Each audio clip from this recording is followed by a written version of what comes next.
Bueno, comenzamos con la sesión de tarde. Muchísimas gracias por acompañarnos a esta hora tan introspectiva y con el calorcito que hace ahí fuera. Pero nos vamos a activar.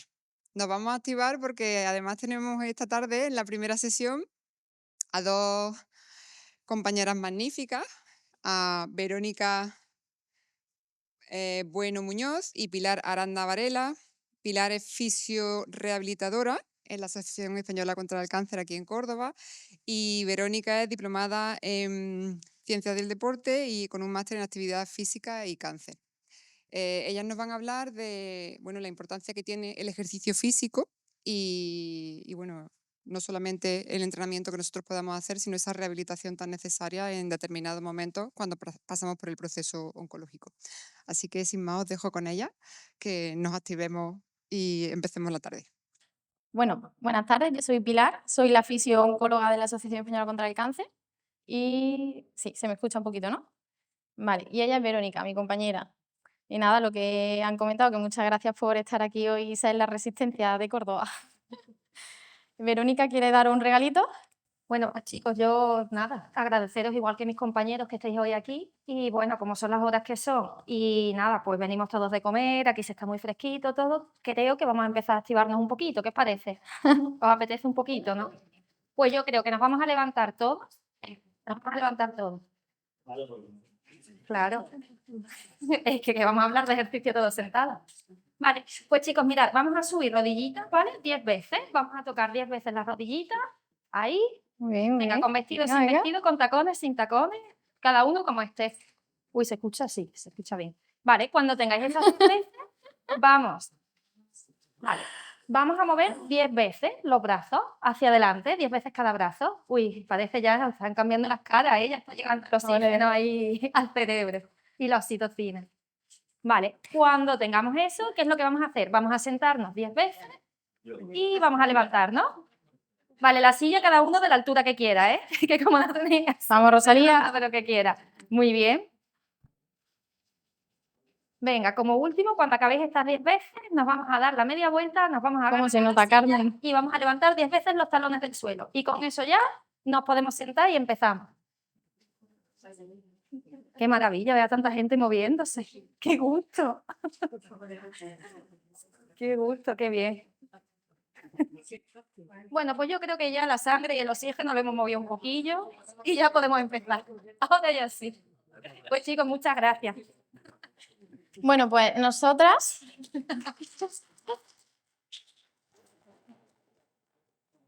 hemos decidido empezar esta presentación pues abordando las preguntas más frecuentes que tenemos en nuestro día a día, en nuestro campo de trabajo, ¿no? ¿Qué es entrenar? Que muchas veces no tenemos muy claro qué es el entrenamiento. ¿Cuándo empezar o entrenar? ¿Y con quién empiezo a entrenar?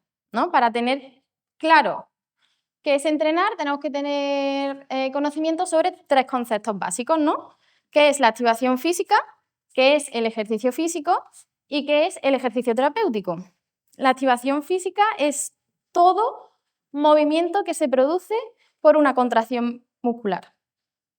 ¿Vale? Entonces, realmente yo voy a comprar el pan andando y yo estoy haciendo mi actividad física.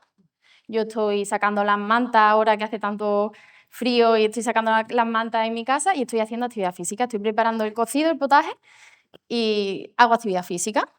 ¿Qué diferencia hay entre activación física y ejercicio físico?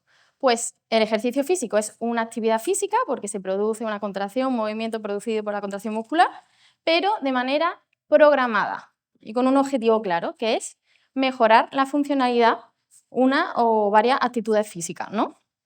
¿Y qué diferencia hay entre ejercicio físico y ejercicio terapéutico? Pues simplemente que en el ejercicio terapéutico lo que buscamos es la mejora de la salud, en un punto, en una patología previa. ¿Sí? ¿Queda claro? Vale. Bueno, Bueno, pues mira, en base a eso, Pilar y yo nos planteábamos estas preguntas, ¿no? Que hemos puesto ahí, porque a todos nos han hecho en algún momento esta famosa recomendación. 10.000 pasos, salir a andar que es bueno, y evidentemente sí, es bueno. Y esa recomendación la hace un consejo de cardiología.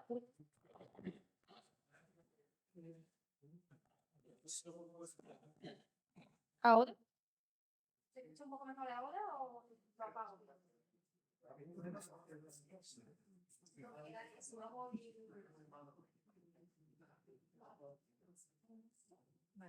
Ahora sí.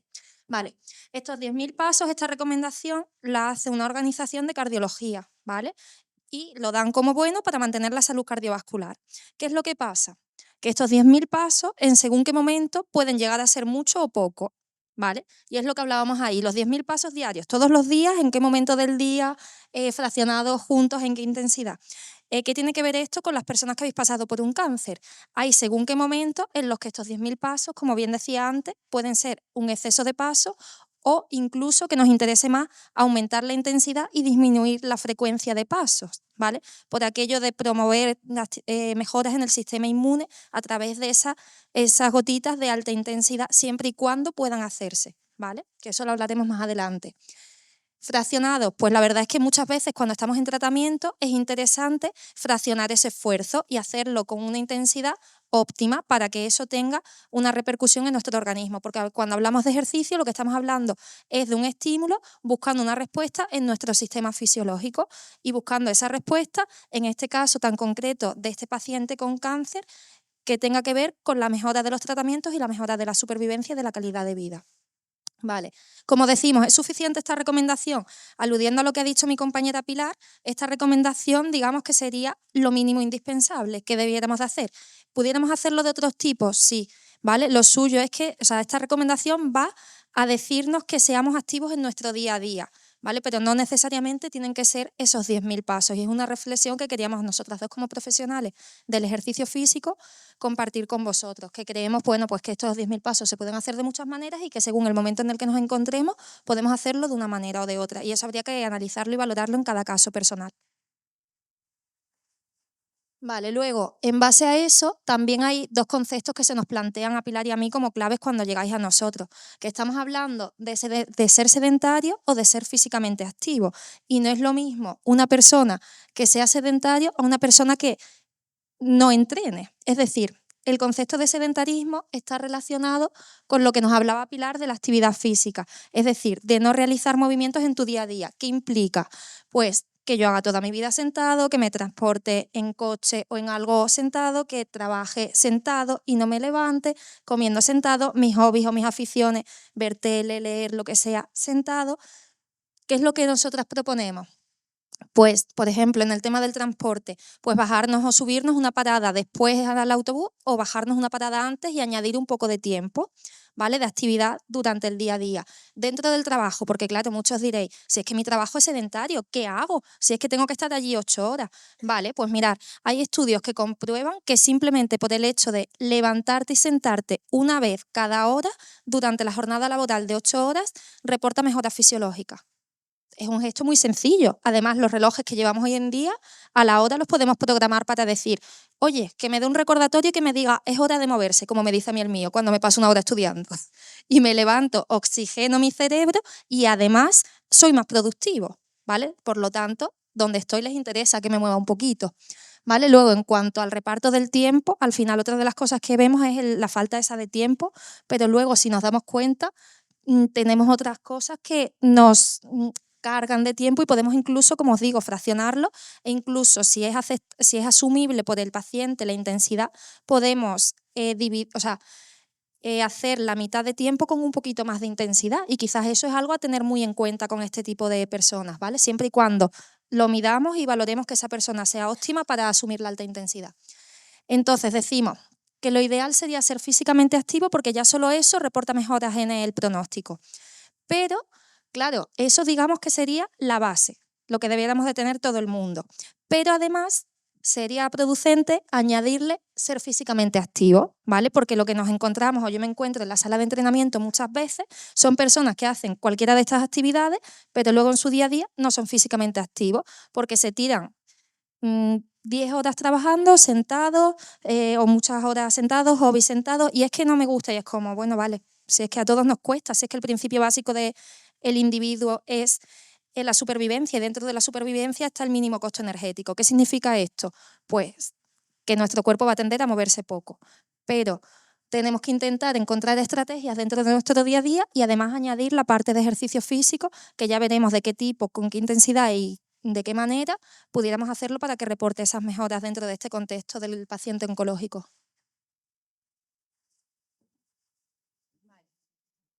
Dentro de todo el proceso oncológico, podemos dividir 3 etapas, ¿no? 3 fases. El periodo de prevención, una vez que se hace el diagnóstico, y el periodo de tratamiento, y el de supervivencia. Es muy importante identificar la etapa o la fase en la que se encuentra el paciente, porque según en qué etapa se encuentre y según el tipo de cáncer, del diagnóstico y según el tratamiento que se vaya a aplicar al paciente, la rehabilitación y el ejercicio, por tanto, va a ser de una manera enfocada a unos objetivos o de otra manera, ¿no? Entonces, ¿cuándo puedo hacer yo ejercicio? ¿Cuándo empieza mi etapa de ejercicio? Pues en todas. Existe el ejercicio preventivo, existe el ejercicio durante el tratamiento médico-oncológico y existe el ejercicio después del tratamiento oncológico, ¿vale? De manera así más general, pues bueno, como podéis comprobar, ¿el ejercicio es seguro en todas las fases? Sí. ¿Es eficaz en todas las fases? Sí. ¿Qué objetivo tiene, por ejemplo, en la fase 1? ¿Qué beneficio? Pues si ya me han diagnosticado cáncer, por ejemplo, pero todavía no ha empezado mi proceso en esa etapa de espera de a ver qué me van a decir, qué tratamiento, qué voy a hacer, pues se busca preparar al organismo para esos tratamientos. Es decir, mejorar mi condición física, básicamente. La fase 2, pues por ejemplo, si tengo cirugía, pues sería aminorar los efectos de la cirugía. En la fase 3, con los diferentes tratamientos que nos pueden poner, por ejemplo, quimioterapia, reducir los efectos secundarios que sabemos que tienen estos tratamientos, mejorar la tolerancia del tratamiento y reducir la mortalidad. Reducir la mortalidad, lo recalco. Y en fase 4, que es supervivencia, pues también hay que seguir haciendo ejercicio, no solamente durante el tratamiento, sino también después para mejorar la calidad de vida del paciente oncológico, del superviviente, ¿vale? Y reducir también la mortalidad. Entrando un poquito más específico, pues sabemos que el ejercicio previene diferentes patologías, ¿no? Como por ejemplo la cardiopatía, ¿no? La diabetes, la osteoporosis, pues en relación al cáncer es exactamente igual. Sabemos que hay cáncer relacionado con el exceso de peso. Si yo hago ejercicio bajo de peso, voy a tener menor incidencia o probabilidad de padecer este cáncer. Estamos hablando del cáncer de próstata, el cáncer de mama, ¿vale? El cáncer de colon. Entonces, bueno, pues se relaciona a una disminución de la incidencia del cáncer. ¿Qué beneficio va a tener directamente de manera preventiva el ejercicio? Pues hay una regulación hormonal, ¿vale? Hay una regulación del tránsito intestinal, tiene mayor efecto antiinflamatorio el metabolismo, el cuerpo, hay una mejora del sistema inmune y de antioxidantes y hay una disminución de la fatiga. Realizar ejercicio en las primeras etapas del proceso va a romper ese círculo vicioso que se crea cuando hay una poca fuerza, una baja condición muscular, lo que va a llevar a una pobre capacidad funcional del paciente y lo que va a incrementar esa fatiga tan famosa que sufre el paciente, sobre todo con la quimioterapia, en el proceso médico-oncológico.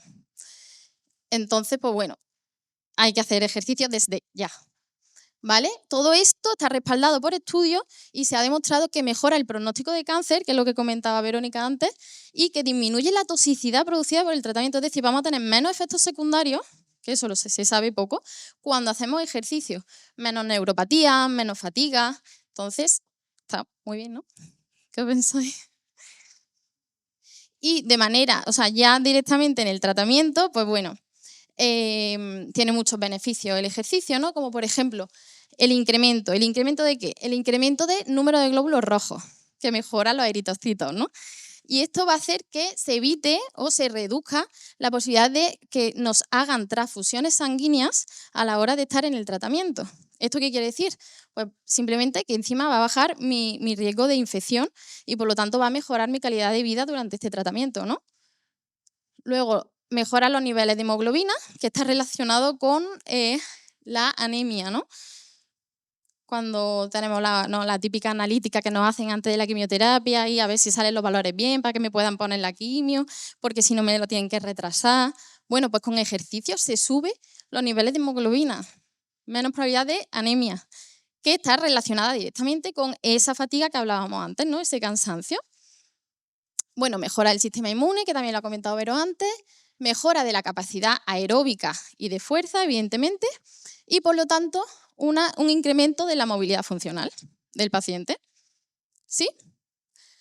Y luego decrece o se disminuye la náusea, típica, efecto secundario típico también de la quimioterapia, la secreción de creatinina, que es cuando hay una ruptura de las fibras musculares, por lo tanto come menos músculo, nivel de crecimiento tumoral, la presión arterial sistólica en reposo, la fatiga y el dolor. Ese dolor crónico que se queda muchas veces en los pacientes. Vale. Vale, pues mirad, por aquí lo que planteamos también es el rol activo de la persona que está pasando por un proceso o el rol de paciente. Y en este aspecto lo que queríamos compartir con vosotros, pues mi compañera Pilar y yo, es que realmente la actividad física y el ejercicio físico es una herramienta que nos empodera hacia ese rol activo y a ese autocuidado y a ese ayudar a los profesionales sanitarios a cuidar de nosotros, ¿vale? Porque si enfrentamos este proceso, como bien ha dicho mi compañera Pilar, con una mejor condición física, va a repercutir en que las reducciones de la dosis y los porcentajes de cambio de dosis y de hospitalización sean menores, y esto afecta directamente a la supervivencia de las personas, ¿vale? Como ponemos aquí en la diapositiva, en función del tipo de entrenamiento, la reducción de la dosis es mayor o menor. Mirad, el cuidado usual se califica cuando se dan las pautas médicas y en cuanto a ejercicio no se da nada más, ¿vale? Y se reduce la dosis un 15%. Cuando entra dentro de una dosis de un 15%, o sea, una reducción de dosis de un 15%, entra en juego la supervivencia de la persona. Sin embargo, si hacemos ejercicio de carácter cardiovascular, ahí no se mete en nada con la intensidad, reduce solo un 12,6%, es decir, baja un poquito menos. Y cuando hacen fuerza, un 10,2%, ¿vale? Ahí lo que a nosotros como profesionales del ejercicio nos hace pensar es que la clave está en cómo, algo que ha dicho también nuestra compañera Pilar y se ha referido a ello, en que nuestro tejido muscular es diferente a nuestro tejido graso y se relaciona con el resto del cuerpo de manera diferente. Por ejemplo, uno de los problemas son los picos de insulina y el control de la insulina. Vale, ¿qué es lo que pasa con ello? El entrenamiento de fuerza al realizar contracción y relajación muscular, lo que sirve también es para regular, o sea, regula tanto el proceso de control del azúcar a través de la insulina como regulador propio, porque el músculo cuando trabaja consume mucho azúcar, bueno, mucha glucosa en sangre, entonces ayuda a retirar esa glucosa en sangre, ¿vale? Por lo tanto, sería más producente. Luego, el tema de la fatiga también es una de las variables que afecta al porcentaje de cambio y a la reducción de la dosis. ¿Qué es lo que pasa? Cuando el tema de la fatiga está correlacionado con la condición física en estos dos factores, con la parte de fuerza y la parte cardiovascular. Esto nos hace pensar que el ejercicio de fuerza y el ejercicio cardiovascular combinado sería la mejor manera para afrontar esta fatiga. Y además de eso, la fatiga es una variable de difícil manejo. ¿Por qué? Porque tiene tres esferas, la parte física, psicológica y social. Y estamos diciendo que a través del ejercicio físico se mejora. De hecho, es la primera terapia no farmacológica con más influencia para la mejora de esta variable que es la fatiga, junto con la psicoterapia, ¿vale? Entonces, estamos hablando que Uy, creo que lo había apagado. Ah, vale. Que es una de los efectos secundarios que más deshabilitantes para la persona, tenemos una herramienta que podemos hacer, ¿vale? Que es la realización de ejercicio físico. Luego, en el tipo de ejercicio físico, vemos que el que más mejoras nos reporta sería el entrenamiento concurrente supervisado, ¿vale? ¿Qué significa esto? El entrenamiento concurrente supervisado es cuando se hace un ejercicio físico con la supervisión, bueno, un ejercicio físico de carácter cardiovascular y de fuerza, supervisado por un profesional que entiende de esos conceptos y además de qué es qué es el concepto y qué situación tiene una persona que ha pasado por un cáncer.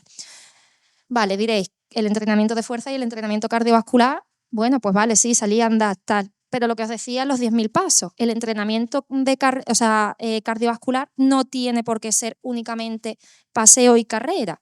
Podéis hacer bicicleta, podéis hacer elíptica, podéis salir a andar por el campo, podéis saltar a la comba, podéis hacer clases de zumba, lo que a cada uno vuestro cuerpo os permita y sea mejor para vosotros.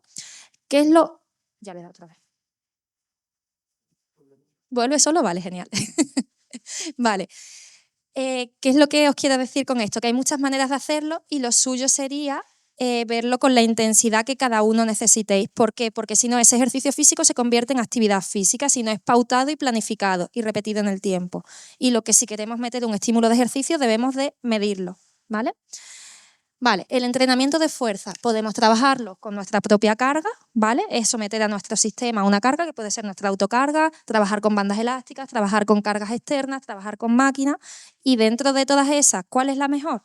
La que necesitemos en ese momento, ¿vale? Para trabajar según qué cosas, por ejemplo, una persona que no va a hacer ejercicio con una parte, o sea, con un profesional que vaya enseñándole a su calidad del movimiento, quizás es más producente que haga ejercicio en máquinas guiadas, aunque lo más producente sería hacer todas y la combinación de todas, porque por ejemplo el trabajo con bandas elásticas es muy bueno para el aprendizaje de patrones de movimiento, los cuales tiene transferencia en cómo nos movemos en el resto del día y nos va a hacer más autónomos en nuestro día a día, ¿vale? Luego, mirad, este concepto también nos gusta mucho, que es entender el ejercicio como una polipíldora. ¿Qué queremos decir con esto? Que el ejercicio físico, cuando tú haces, como vosotros nos decís, no, es que este ejercicio tal, por ejemplo, la sentadilla o el caminar, según qué tipo el caminar por el campo, esos ejercicios tienen varios, o sea, es un único ejercicio que tiene varios impactos en distintos sistemas de nuestro cuerpo. Por ejemplo, se me ocurre el ejemplo que tenemos ahí puesto. Realizar senderismo en el medio natural. Realizar senderismo en el medio natural lo podemos hacer con objetivo de mejorar nuestra capacidad cardiovascular, midiendo la intensidad a la que vamos. ¿Qué es lo que hacemos? Mejora nuestro sistema cardiovascular, mejora la prevención de enfermedades de carácter cardiovascular, de carácter psicológico y además segrega una sustancia en el cerebro que ayuda a las enfermedades de carácter de deterioro cognitivo, Alzheimer y todo este tipo, ¿vale? Entonces, solo con ese tipo de ejercicio atacamos va dirigido a distintos puntos de nuestro organismo, ¿vale? O, por ejemplo, el tema del dolor. Si tengo dolor en las rodillas asociado a mi tratamiento inhibitorio hormonal de un cáncer de mama, pues necesito fortalecer todo lo que está anexo a esa rodilla. ¿Qué es lo que puedo hacer? Pues fortaleciendo eso, por ejemplo, en una máquina dirigida del tipo de las que aparecen aquí, pues mejoro eso, pero no solo estoy mejorando eso, sino que además estoy mejorando esa limpieza, digamos, de glucosa en sangre, ¿vale? Entre otras cosas, también estoy mejorando la autoeficacia, estoy mejorando la estabilidad de mi rodilla, no ya solo el tema del dolor, ¿vale? Luego, como todo, pues si decimos que tiene que estar pautado, tiene que haber como una receta, es decir, prescrito por y para esa persona. Esa receta tiene estos tips. Tiene que hablar de la frecuencia, es decir, de los días a la semana que debe de hacerse, de una intensidad, en cuanto al esfuerzo percibido, si es aeróbico moderado o intenso, si es fuerza moderada, conocer el rango articular y las restricciones, que ahí entra muy en juego la parte de movilidad post-cirugía para el bienestar y la mejora de la calidad de vida. Luego, el tipo, como os decía antes, que hay muchos tipos de actividades para cumplir según qué tipo de objetivos, ¿vale? Luego el tiempo y cómo se divide, el volumen, la progresión, ¿vale? Y todo esto tiene que estar pautado para vosotros para que tenga ese efecto positivo, ¿vale? Luego, el último ítem, que sería dónde vamos o cómo encontramos a ese profesional o cómo me creo yo que ese profesional ¿es fiable o no? Por decirlo así. Porque podéis llegar a donde estamos Pilar y yo y decir, oye, pues es que mira, estuve ayer en otro centro y oye, pues mira, es que me dijeron que nada, que yo, paciente oncológico, debo hacer solo entrenamiento de fuerza. Vale, pues hemos puesto aquí 3 ítems que nosotras creíamos de importancia a la hora pues, de poder asegurar un poquito las personas con las que trataseis, ¿vale? En cuanto a ejercicio, fisioterapia. Pues mirad, asegurarte que tienen una titulación universitaria de CAFIDE o fisioterapia y le podéis pedir el número de colegiado, si está colegiado, ¿vale? ¿Qué es lo que va a hacer esto? Va a asegurar que se base en teorías científicas y no en teorías ni en gurús. Las teorías científicas están demostradas y se están agarrando a algo que tiene fiabilidad porque se ha probado con otra población, ¿vale? Luego, formación especializada en cáncer y equipos de especialistas en cáncer. Es necesario que además de cáncer, de ejercicio y de rehabilitación, sepa de cáncer. Y en ocasiones pues, hay ciertas variables dentro de los efectos secundarios que pueden darse, como por ejemplo esa fatiga de la que hablábamos, que está asociada pues, muchas veces también a la parte psicológica y nutricional. Entonces, que esas personas a las que vosotras os dirijáis os digan que además trabajan en un equipo multidisciplinar y trabajan con otro tipo de personas, o sea, con otro tipo de profesionales, puede daros fiabilidad en cuanto a que van a tratar vuestro caso de la manera más integral posible, ¿vale? Y luego, experiencia y casos de éxito en casos similares al tuyo, ¿vale? Porque eso lo que va a asegurar es que la persona que os acompañe, en este caso desde el ejercicio físico, pues tenga experiencia y tenga formación, se ha llevado más casos vuestros, más casos parecidos al vuestro. Es lo que nosotras creíamos que es como importante cuando os dirigís y buscáis un profesional del ejercicio que os acompañe. Y bueno, para concluir un poco esto, a Pilar y a mí nos gusta mucho esta frase y nos gustaría pues dejaros la idea clave pues de que entrenéis, de que sepáis qué es entrenar, de que sepáis de que no le tengáis miedo a la intensidad, que vayáis a buscar profesionales que estén formados y que os acompañen durante este proceso, que los hay, y además pues bueno, que perduréis en el tiempo, porque que hagáis un día un entrenamiento que esté genial, os vale para ese día y ya, porque esto al final es una carrera de fondo.